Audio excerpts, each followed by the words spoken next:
Et salut tout le monde, c'est Lucas de Japorizo. On se retrouve aujourd'hui pour l'épisode 6 de First épisode de printemps. Et on parle aujourd'hui de Zero Kara Hajimeru Isekai Seikatsu. C'est parti.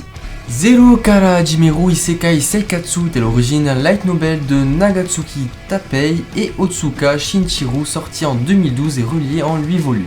Plus récemment, il est adapté en manga en 2014, toujours scénarisé par Nagatsuki Tapei, mais cette fois-ci dessiné par Fugetsu Makoto.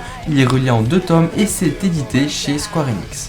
Il a ensuite droit à une adaptation d'anime chez le studio White Fox et elle est diffusée le 3 avril au Japon et de même en France sur Crunchyroll.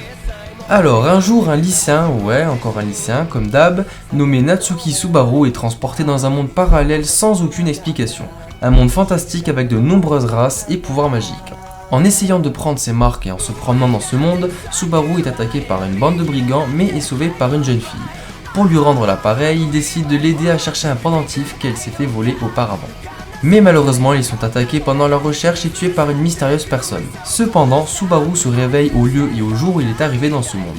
C'est à ce moment-là qu'il se rend compte qu'il peut retourner dans le passé après être mort. Pour échapper à son funeste destin, Subaru décide d'utiliser son pouvoir qui lui permet de recommencer cette journée indéfiniment. Alors pour commencer, j'ai tout de suite pensé au scénario de All You Need Is Kill, avec cette journée qui recommence indéfiniment et qui recommence quand le personnage principal meurt. Et on trouve aussi beaucoup de similitudes avec les animés récents, donc je sais pas ce qu'ils ont les japonais en ce moment, j'ai l'impression que c'est une mode, une habitude d'envoyer nos personnages principaux dans un monde parallèle ou un jeu vidéo. Donc on a eu quoi récemment? On a eu SAO, on a eu Gate, on a eu Grimgar, on a eu Log Horizon et j'en passe. Et ici c'est tellement devenu une habitude qu'au bout de même pas 5 minutes de l'épisode, Subaru se retrouve téléporté dans un monde parallèle, au calme, comme ça, sans explication.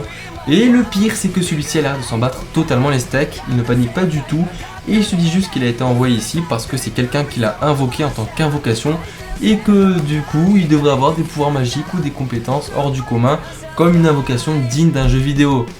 Et du coup, au final, il va préférer aider la jeune fille à trouver son putain d'objet à la con plutôt que de trouver un moyen de revenir chez lui.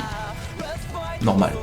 Certes, on pourrait dire que Subaru ne fait pas attention à tout ça et ne cherche pas à chercher l'origine de cette téléportation parce qu'il a une certaine frustration du monde réel. Mais là, ça n'a pas l'air d'être le cas. C'est pas comme dans par exemple Mar où le héros est chétif, faible, se fait bisuter par tous les gars de sa classe, etc. Là non, ça a l'air d'être un personnage qui n'a pas l'air très malheureux, enfin c'est un lycéen normal, en plus de ça il fait du kendo, il fait du sport, il fait de la musculation, donc je ne vois pas pourquoi il voudrait rester ici. Enfin bref, tout ce que j'ai évoqué précédemment c'est ce qui m'a vraiment intrigué, parce que forcément quand tu regardes l'épisode, tu te mets un minimum à la place du personnage, tu te dis que la première chose que tu ferais, c'est trouver l'origine de cette téléportation. Et là non, durant ces 2 épisodes, on n'a aucune information à ce sujet-là. Oui, parce que l'épisode est partagé en 2 épisodes de 25 minutes. Donc on a l'épisode 1 partie A et l'épisode 1 partie B. Ne me demandez pas pourquoi ils ont fait ça. Ensuite, pour en venir au visuel, je dirais que c'est plutôt beau étant donné que c'est Kyuta Sakai qui s'occupe de l'animation. Donc en gros celui qui s'est occupé de Sankarea et Steingate, donc 2 animes que j'apprécie particulièrement. Et de même pour le chara-design des personnages. Ensuite, pour ce qui est de la musique, c'est correct, mais rien de bien extraordinaire. Pour conclure, je dirais que c'est un animé malheureusement pas très original, mais bon, ça cesse regarder et on a quand même envie de voir la suite. Donc je pense regarder les épisodes suivants pour me faire une meilleure idée et savoir si je vais continuer cette série de printemps. Donc sur ce, si vous avez aimé cette vidéo, n'hésitez pas à commenter, liker, partager, ça me fait plaisir et ça récompense mon travail.